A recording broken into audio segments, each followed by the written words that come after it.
여러분, 이번 시간 강의 주제는 ARP인데요. ARP, Address Resolution Protocol입니다. IP 주소하고 서브넷에서 사용하는 맥 주소와 같은 이런 물리 주소하고 이렇게 변환하는 그런 역할을 하는 프로토콜인데요. TCP/IP 통신에서 보조 프로토콜로 상당히 이렇게 많이 사용되고 아주 이렇게 중요한 그런 프로토콜입니다.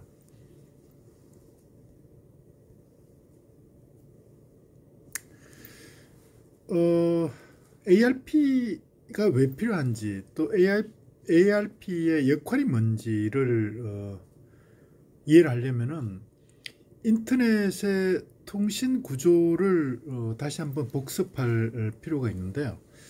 자, 한번 구체적으로 한번 보겠습니다. 기본적으로 인터넷 통신에서는 주소를 두 개를 사용을 하고 있습니다. 하나는 이제 IP 주소고요. IP 주소는 인터넷상에서 통신 장치를 지정할 때 이렇게 이제 IP 주소를 사용을 하고요.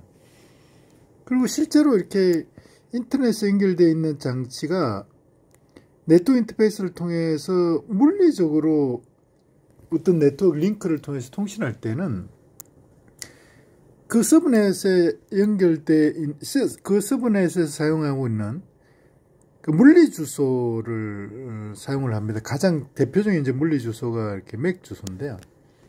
예를 들어서 이 그림에서 보시면은 어떤 호스트가 하나의 서브넷에 연결이 되어 있는데 이 서브넷은 지금 유선랜입니다. 유선랜 서브넷에 이렇게 연결되어 있고요. 유선랜 서브넷에 연결되어 있고 그 유선랜에서 사용하는 주소는 지금 맥 주소를 쓰고 있고요. 그 다음에 또 하나의 네트워크는 와이파이 무선 네트워크가 인터넷에 연결되어 있는데 이 네트워크도 맥 주소를 사용하고 있고요. 물론 유선랜하고 와이파이 네트워크는 라우터로 이렇게 연결되어 있겠죠, 그죠? 라우터로 연결되어 있고, 그 다음에 또 하나의 라우터로 4G, 5G 네트워크도 이렇게 연결되어 있는데 4G, 5G 네트워크는 지금 전화번호를 내부에 물리 주소로 이렇게 사용을 하고 있고요. 그 다음에 스마트폰 호스트가 4G 네트워크, 5G 네트워크에 이렇게 연결되어 있는 이런 구조의 네트워크를 보면은 인터넷 차원에서 보면은 모든 장치들이 IP도 라우터도 그렇고 호스트도 그렇고 이런 모든 장치들이 IP 주소로 이렇게 구분이 되지만 실제 이렇게 네트워크 인터페이스를 통해서 내부적으로 통신할 때는 유선랜 같은 경우는 맥 주소로 통신하고, 그 다음에 와이파이 네트워크도 맥 주소로 통신하고, 그 다음에 4G나 5G 같은 모바일 네트워크는 전화번호로 통신하고 이렇게 통신한다는 거죠. 기본적으로. 그러니까 두 개의 주소를 사용한다. 이렇게 이해를 하시면 되고요. 그 다음에 IP 통신을 조금 이렇게 내부를 조금 들여다보면은 IP 통신을 위해서는 기본적으로 IP가 이렇게 주고받는 데이터 단위를 IP 데이터그램입니다. 이렇게 이제 정의를 하는데 그 IP 데이터그램의 송신자는 어떤 경우에도 IP 데이터그램의 수신자의 IP 주소는 항상 이렇게 알고 있어요. 그러니까 예를 들어서 이 그림으로 한번 보면은요. IP 데이터그램을 주고받는 그런 경우가 딱 그러니까 네 가지 경우인데 항상 이렇게 네 가지 경우로 IP 데이터그램이 인터넷상에서 이렇게 IP 데이터그램 통신을 하게 되는데, 예를 들어서 IP 데이터그램의 송신자가 출발지 호스트고 수신자는 목적지 호스트인 이런 경우는 출발지와 그 다음에 다른 어떤 목적지가 동일한 네트워크, 동일한 서브넷에 이렇게 연결되어 있는 이런 경우거든요. 이런 경우는 출발지 호스트는 항상 IP 데이터그램 항상 출발지와 목적지 IP 주소가 항상 이렇게 이제 IP 데이터그램에 저장이 되고요. 그런 경우에 그러니까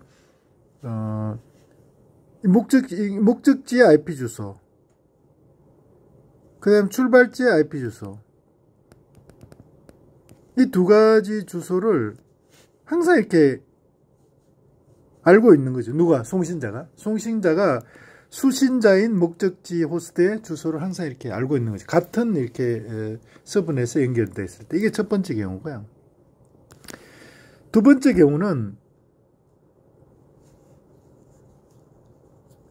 경우는 출발지 호스트가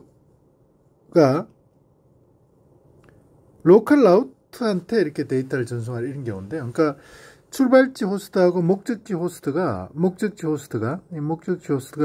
서로 다른 네트워크에 이렇게 존재하는 경우, 이런 경우는 항상 호스트는 자기 호스트가 연결되어 있는 라우트, 그런 라우트를 지역 라우트, 로컬 라우트라고 이렇게 이야기를 하거든요. 로컬 라우트. 이 로컬 라우트, 여기 이제 요 로컬 라우트잖아요. 이 로컬 라우트로 IP 데이터그램을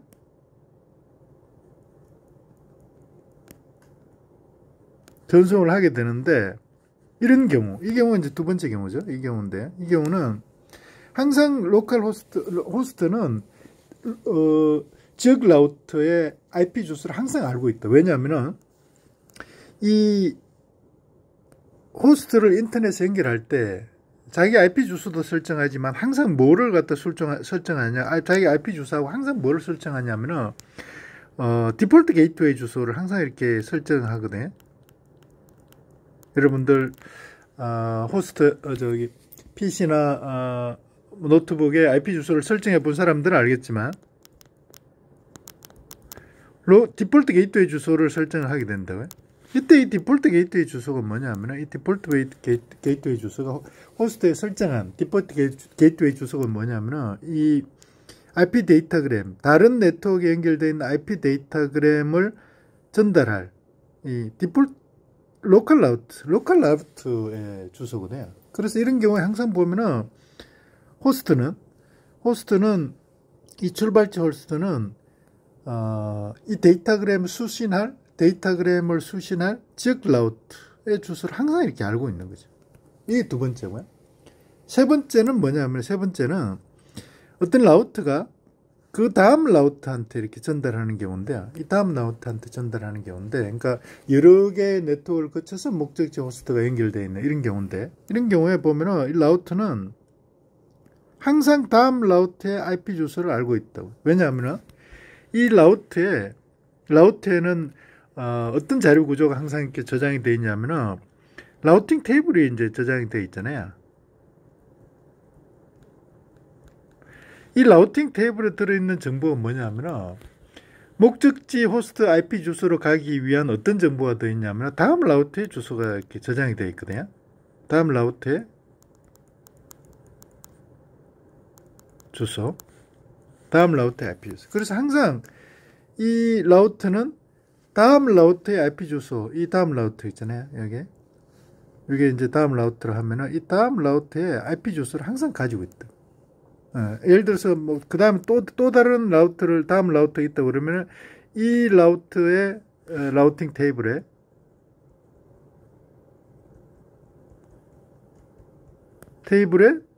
다음 라우트에 대한 IP 주소가 들어있는 이런 구조가 되는 거죠. 그죠?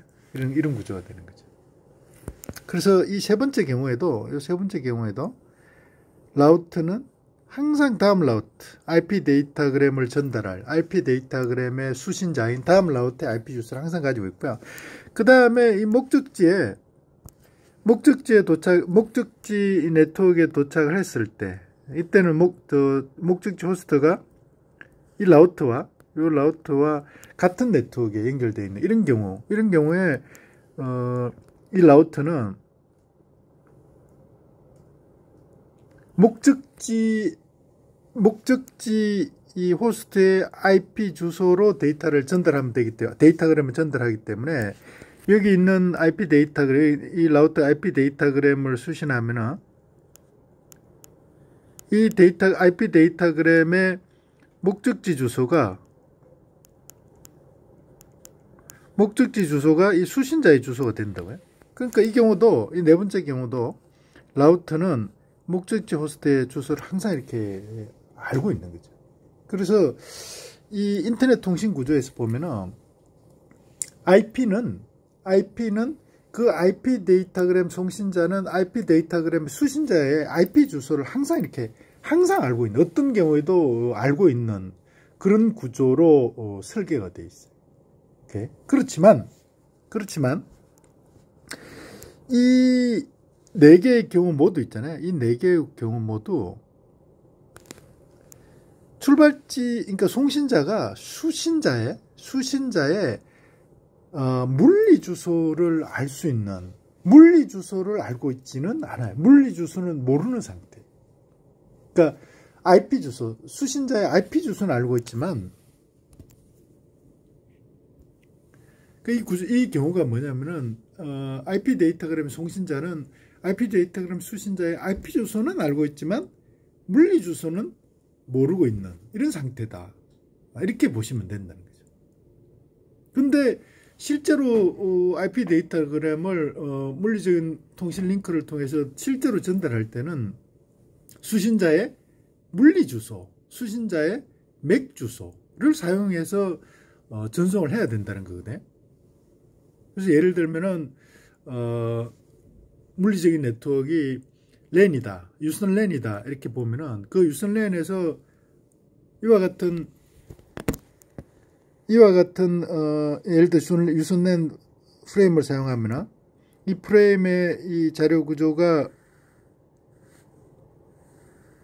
프레임에서 사용하는 데이터 단위의 자료 구조가 이런 구조를 쓰는데, 여기 보시면 이때 이 주소가 있잖아요.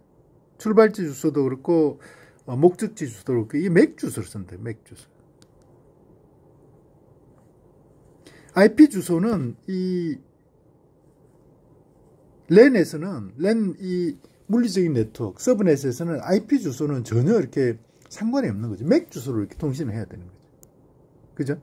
그래서 이 송신자는 수신자 IP 주소에 대응되는 서브넷 주소, 예를 들면 맥 주소가 뭔지를 반드시 알아낼 수 있어야 돼요. 그때 이 수신자 IP 주소에 대응되는 서브넷 주소, 서브넷의 물리 주소죠. 물리 주소를 자동으로 동적으로 이렇게 반환받는, 알아내는 그런 프로토콜이 ARP다. 이렇게 보시면 돼요. 어드레스 레졸루션 프로토콜의 어드레스 레졸루션 프로토콜이다. 그러니까 사실 ARP가 없으면은 TCP/IP의 IP가 수신자의 물리 주소를 알아내지를 못하기 때문에, 자동으로 알아내지를 못하기 때문에 통신이 불가능하다. 이렇게 보시면 되는 거죠. 아니면은 관리자가 모든 수신자의 물리적인 주소를 알아내 가지고 이렇게 테이블로 호스트에 유지를 해야 된다 이런 건데, 그건 뭐 무지무지 이렇게 어려운 일이고, 또 이렇게 확장성 이런 측면에서 보면은 사실 이제 채택할 수 있는 그런 방법이라고 보기는 어렵죠. 그죠? 자동적으로 알아내야지. 그래서 ARP가 실질적으로 TCP/IP 통신에서 상당히 이렇게 중요한 역할을 하는 그런 프로토콜이다 하는 것을 알 수가 있습니다. 자, ARP의 메시지 포맷을 보면은 ARP 메시지는 기본적으로 두 가지 종류의 메시지를 쓰는데, 리퀘스트 메시지하고 리플라이 메시지, 요청 메시지하고 응답 메시지를 사용하는데, 그 메시지 구조는 메시지 포맷은 동일한 포맷을 사용을 합니다. 자, 조금 구체적으로 한번 보면요, 이렇게 이게 이제 ARP에서 사용하는 메시지 포맷인데, 이 메시지 포맷의 기본적으로 필드가 보면은 하드웨어 타입이 있고요. 하드웨어 타입이라는 게 서브넷의 어떤 종류를 이제 나타낸다 이렇게 보시면 되고요. 그러니까 이때 이제 그 서브넷의 주소를 하드웨어 주소라고 이렇게 정의를 했고, ARP에서는. 그 다음에 인터넷 주소 같은 이런 주소를 프로토콜 주소라고 이야기를 해서 어떤 종류의 하드웨어에 지금 적용이 되는지, 예를 들면 유선랜 같으면 이게 이더넷이다, 이렇게 볼 수 있고요. 또 어떤 종류의 프로토콜에서 사용하는 IP 주소와 상위 주소를 상위 주소에 대한 하드웨어 주소로 변환할 건지, 이런 관점에서 뭐 이 프로토콜 타입은 뭐 예를 들면 IP 뭐 이런 거죠. 지금은 이제 IP를 주로 쓰는데요. 예전에는 상위 계층 프로토콜에 IP 외에 다른 어떤 프로토콜도 많이 사용했다, 이런 이야기고요. 그 다음에 하드웨어 주소의 크기가 몇 바이트인지, 그 다음에 상위 계층 프로토콜의 주소가 몇 바이트인지 뭐 이런 거겠죠, 그죠? 그 다음에 여기 보시면은 리퀘스트 메시지인지 뭐 리플라이 메시지 이런 건데요. 그러니까 조금 제가 설명을 구체적으로 좀 해놨는데요. 이 필드에 하드웨어 타입 같은 경우에 보면은 ARP가 동작하는 서브넷의 유형이다, 이렇게 보시면 돼요. 그래서 뭐 유선랜에서 주로 사용되는 이더넷 같은 경우는 이제 이게 1번으로 이렇게 표시한다, 이렇게 보시면 되고요. 그래서 ARP는 어떤 서브넷에서도 이렇게 동작이 가능하게 이렇게 정의가 됐다고 보면 되고요. 그러니까 프로토콜 타입 같은 경우는 ARP를 사용하는 상위 계층 프로토콜이다, 이렇게 보시면 돼요. 우리는 이제 관심 있는 게 IP 주소를 그 물리적인 주소로 이렇게 바꾸는 거기 때문에 이제 IP 프로토콜이 되겠죠, 그죠? 상위 프로토콜이라는 게. IP 외에 이제 다른 어떤 상위 프로토콜에서도 ARP를 적용할 수 있다, 이렇게 정의됐다, 이런 이야기고요. 그 다음에 하드웨어 주소는 서브넷에서 사용하는 물리 주소의 길이. 근데 예를 들면 이더넷 같은 경우는 맥 주소가 48비트 맥 주소를 쓰기 때문에 6바이트다, 이렇게 보시면 되고요. 그 다음에 프로토콜 길이는 상위 계층 프로토콜이 사용하는 주소의 길이, 예를 들면 IP 주소 같으면 이제 IP 버전 4 주소는 이게 이제 4가 되겠죠, 그죠? 32비트를 쓰니까. 그 다음에 동작 부분은 요청 메시지, 또 응답 메시지, 리플라이 메시지를 구분하는 그런 필드로 이렇게 정의가 돼서 사용이 되고 있다, 이렇게 보시면 되고요. 그 다음에 이제 다음 필드는 여기에 샌드 하드웨어 주소, 샌드의 하드웨어 주소, 샌드 하드웨어 주소. 당연히 뭐 송신자의 물리 주소다, 이렇게 보면 되겠죠, 그죠? 송신자는 자기 이제 맥 주소 같은 자기 물리 주소는 알고 있으니까 여기에 뭐 기록을 할 수 있을 거고요. 그 다음에 송신자의 프로토콜 주소, 예를 들면 송신자의 IP 주소, 이것도 뭐 당연히 알고 있으니까 기록을 할 수 있을 거고요. 그 다음에 타겟, 내가 알아내고 싶은 수신자의 하드웨어 주소는 사실 모르는 거죠, 그죠? 이건 이제 우리가 알아내고 싶은 거잖아요. 여기다 기록을 할 수 없고, 요청 메시지에서는 당연히 타겟 하드웨어 주소는 뭐 0으로 돼 있겠죠. 근데 어떤 경우에도 타겟 프로토콜 주소, 상위 계층 주소, 그러니까 IP 주소, 그 수신자의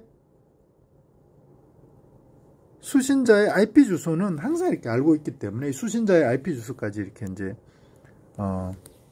넣어서 리퀘스트 메시지를 만들어서 서브넷으로 이렇게 전송을 하는데, 서브넷에서 사실 어떻게 보면 목적지의 물리 주소를 모르는 거잖아요. 물리 주소를 모르고 사실 그 물리 주소를 알아내는 이제 그런 메시지이기 때문에 리퀘스트 메시지를 전송할 때는 당연히 리퀘스트 메시지는 브로드캐스팅 방식으로 이렇게 전송을 해야 되겠죠, 그죠? 리퀘스트 메시지는, 그죠? 리퀘스트 메시지를 보내는데 사실 우리가 알아내고 싶은 게 요건데요, 이거. 이게 이제 수신자의 물리 주소인데 수신자의 물리 주소를 모르니까 수신자한테 전송할 수가 없잖아요. 그러니까 당연히 이제 전체한테, 서브넷에 연결되어 있는 모든 장치한테 다 보내는 그런 브로드캐스트 주소를 이제 사용을 해야 된다, 이렇게 볼 수가 있겠죠, 그죠? 자, 여기에 대해서는 제가 앞에 설명했으니까 그냥 넘어가도 될 것 같고요. 오케이.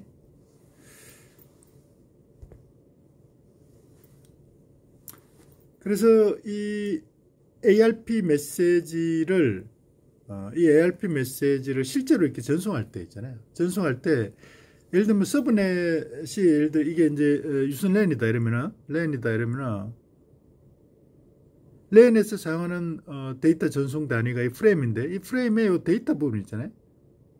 프레임의 데이터 부분에 ARP 요청 메시지, ARP 응답 메시지를 넣어서 이렇게 전달하는데 요청 메시지를 전송할 때 그 수신자의 사실 물리 주소, 수신자의 서브넷 주소를 알지 못하기 때문에 목적지 주소, 이 주소는 뭐가 돼야 되냐면 당연히 이 주소는 브로드캐스트 주소가 돼야 된다는 거잖아요. 그죠?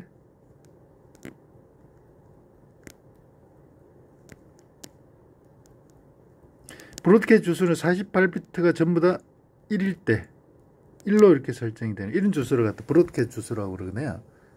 그렇게 전달이 돼야 된다. 이렇게 보시면 되고, 출발지 주소는 뭐 자기 맥 주소는 알고 있으니까 그렇게 전달이 된다. 이렇게 보시면 되고, 그래서 이 ARP는 어떤 서브넷에 연결되어 있는 장치의 물리 주소를 이렇게 알아내고자 할 때 이렇게 쓰는 거기 때문에 ARP의 동작 범위는 인터넷상에 자기 어떤 호스트에 연결되어 있는 그 특정한 서브넷이 동작 범위다. 이렇게 보시면 되겠죠. 그죠? 그래서 그 서브넷 종류에 따라서 그 서브넷에 사용하는 어떤 데이터 전송 단위의 데이터 필드에 ARP 요청 메시지나 ARP 응답 메시지를 인캡슐레이션해서 캡슐화해서 전달하게 된다. 이렇게 보시면 되는 거죠. 그죠? 그래서 IP 데이터그램의 데이터로 이렇게 ARP 이 메시지를 인캡슐레이션해서 전달하는 그런 방식이 아니고요. 하위 계층, 서브넷의 어떤 프레임의 데이터 필드, 이 데이터 필드에 ARP 메시지를 인캡슐레이션해서 전달한다. 이렇게 이해를 하시면 됩니다. 왜냐하면 ARP는 하나의 서브넷, 특정한 서브넷 내에서만 이렇게 동작하는 작동하는 그런 프로토콜이거든요. 자, 그래서 이 ARP가 동작하는 절차를 설명을 드려보면은, 예를 들어서 IP 데이터그램의 송신자가 라우트라고 보자고요. 라우트라고, 물론 이게 호스트라도 상관없습니다. 동일합니다. 그러면은 수신자가 다음 라우트다 이렇게 보고요. 수신자가 다음 라우트다 이렇게 보면은, 송신자 라우트는 수신자의 다음 라우트의 주소를 당연히 알 수 있죠. 왜냐하면은 라우팅 테이블에 보면은 이 데이터그램을 전송할 때 다음 라우트의 주소가 라우팅 테이블에 기록이 되어 있거든요. 그래서 이 다음 라우트의 IP 주소를 IP는 알고 있죠. 라우팅 테이블로부터 이렇게 읽어서. 그럴 때 이 수신자 라우트의 이 맥 주소를 모르기 때문에 이 그죠? 다음 라우트의 IP 주소를 ARP한테 넘겨줘서 목적지가 다음 라우트인데 다음 라우트의 맥 주소를 알려달라 이렇게 요청을 하는 거죠. 그러면은 이 ARP는 ARP 요청 메시지를 만들어서 이더넷, 그러니까 지금 우리가 유선 랜에 이렇게 연결되어 있는 장치다 이렇게 보면 이더넷의 네트워크 인터페이스 카드한테 ARP 요청 메시지를 넘겨주는 거죠. 그리고는 이 네트워크 인터페이스 카드를 통해서 그 요청 메시지를 브로드캐스팅 한다. 왜냐? 목적지 주소를 알 수 없으니까, 그죠? 목적지의 맥 주소를 알 수 없으니까 브로드캐스팅 하는 거예요. 브로드캐스팅 하면은 전체 네트워크에 있는 호스트에 다 전송이 되기 때문에 당연히 이 수신자 라우터한테도 전달이 되겠죠, 그죠? 수신자 라우터한테도 당연히 전달이 됐겠죠. 그러면 수신자 라우터는 그걸 읽어보면은 목적지 타겟 주소가 자기 IP 주소라는 걸 알 수 있기 때문에 여기서 보시면, 그죠? 목적지 라우터는 요청 메시지에 보면은 그죠? 여기 타겟 하드웨어 주소, 타겟 프로토콜 주소 있잖아요. 여기 타겟 프로토콜 주소가 다음 라우트의 IP 주소이겠죠. 근데 다음 라우터가 이렇게 여기 있는 라우터가, 이 수신자 라우터가 요청 메시지를 해석해 보면은 그게 타겟 IP 주소가 자기 주소하고 동일하다 이런 건데 알 수 있게 되잖아요. 그러면은 그 라우터는 나의 이 ARP 요청 메시지는 나의 IP 주소, 나의 맥 주소를 이렇게 요청하는 그런 ARP 요청 메시지구나 하는 걸 이제 판단할 수 있는 거죠. 그러면은 이 수신자는 라우터는 요 ARP 요청 메시지를 받은 요 다음 라우터는 ARP 응답 메시지를 만들어서 자기 네트워크 인터페이스 카드, 이더넷 인터페이스 카드한테 넘겨주는데 이때 자기의 맥 주소를 담은 ARP 요청 메시지, ARP 응답 리플라이 메시지를 이렇게 네트워크 인터페이스 카드로 이렇게 전달하게 되고요. 이 네트워크 인터페이스 그 다음에 이 네트워크 인터페이스 카드는 송신자한테 ARP 리플라이 메시지, 응답 메시지를 보내주는데 이 경우는 이제 수신자 라우트가 자기 맥 주소도 알고 있고 그 다음에 송신자 라우트의 맥 주소도 알고 있죠. 왜냐하면 송신자 라우트가 이미 자기한테 수신자 라우트한테 프레임을 보낼 때 출발지 라우트를 프레임에 이렇게 출발지 맥 주소를 기록을 해서 보냈기 때문에 그래서 이 경우는 이제 수신자 라우트하고 출발지 라우트가 둘 다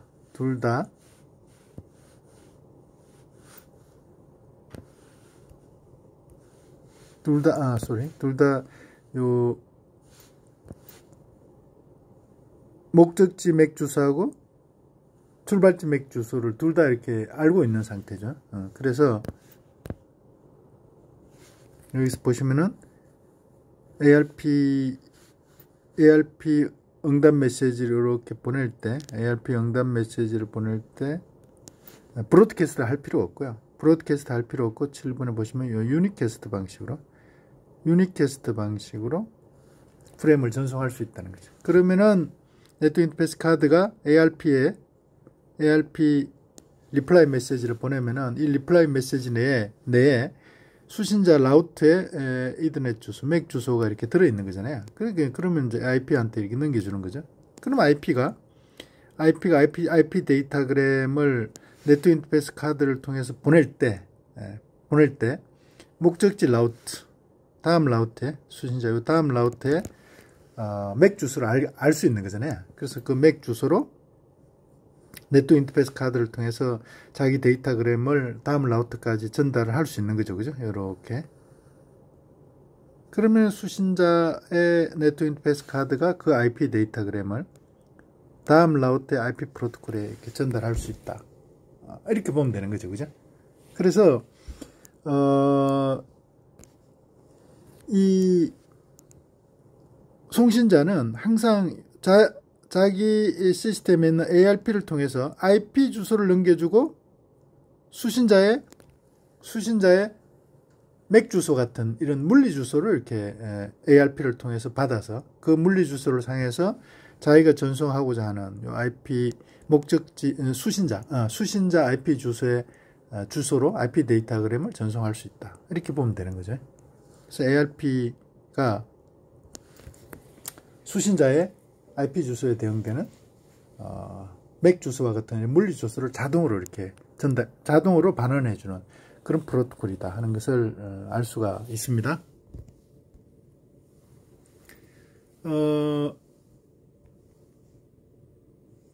동작 절차는 그렇지 앞에 설명한 걸로 대신할 수 있을 것 같고요.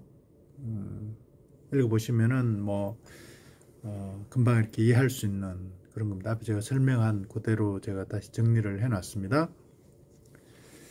그 다음에 우리가 이제 ARP를 이해할 때 ARP 캐싱 부분도 조금 이해를 할 필요가 있는데 ARP 캐싱.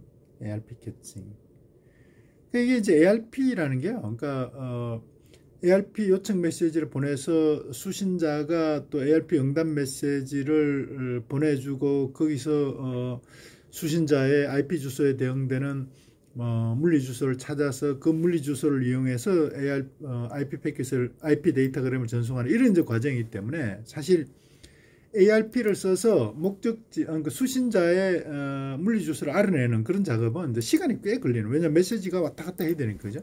시간이 꽤 걸리는 그런 작업이에요. 그래서 그런 시간이 꽤 걸린다는 거는 이제 인터넷의 성능이 좀 이렇게 떨어질 수 있는 그런 요인이 되기 때문에 ARP 캐싱을 많이 이렇게 사용을 합니다. ARP 캐싱. 기본적으로 ARP 캐싱의 의미는 이런 거예요. ARP 캐싱의 기능은 ARP 응답 메시지를 받은 송신자는 일단 자신의 캐시 메모리에 수신자의 IP 주소하고 수신자의 응답 메시지에서 알려준 요 물리 주소 두 개를 같이 이렇게 기록을 해 놓은 저장을 시켜 놓는 거예요. 캐시 메모리에. 캐시 테이블에. 그리고는 동일한 IP 주소를 수신자 주소로 하는 데이터그램을 재전송해야 될 이런 경우에는 ARP를 써서 수신자의 IP 주소에 대응되는 물리 주소를 찾는 이런 과정을 생략하고 아예 캐시 테이블에서 캐시 메모리에서 신속하게 수신자 IP 주소에 대응되는 물리 주소를 읽어가지고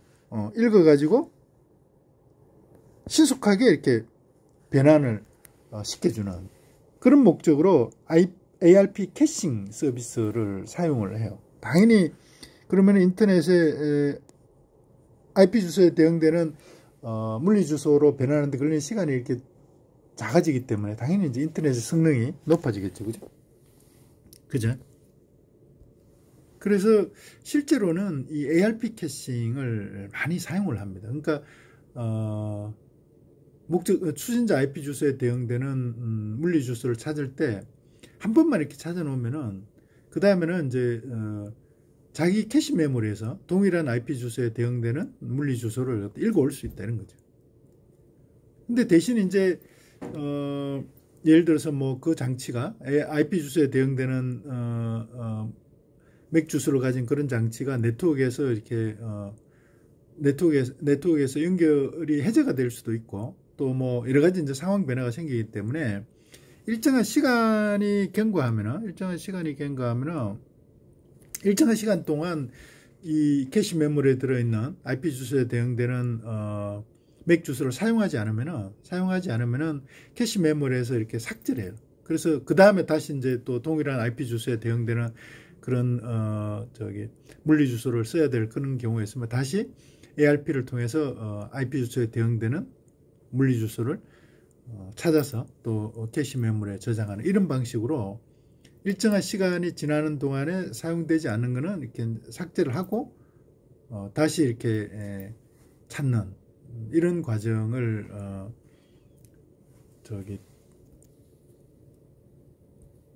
이런 과정을 포함을 시켜서 서브넷의